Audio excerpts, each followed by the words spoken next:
Doctor Bhimrao Ambedkar.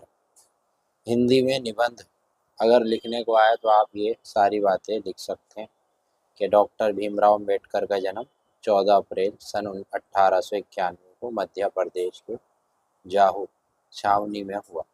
ठीक है, इस तरह से ये सारा आप लिख सकते हैं कि डॉक्टर अंबेडकर जो है स्वदेश से लौटकर कई उच्च पदों पर कार्यरत रहे, परंतु हर जगह उन्हें संघर्ष का सामना करना पड़ा। डॉक्टर अंबेडकर कानून के ऐसे महान जो है ज्ञाता थे कि उनके समान संविधान के निर्माता उस समय जगत के उपलब्ध नहीं।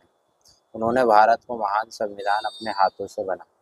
वे भारत के प्रथम कानून मंत्री थे। बाद में उन्होंने बौद्ध धर्म ग्रहण कर लिया। 6 दिसंबर 1956 को डॉक्टर अंबेडकर का निधन हुआ। इस तरह से आप लिख सकते हैं।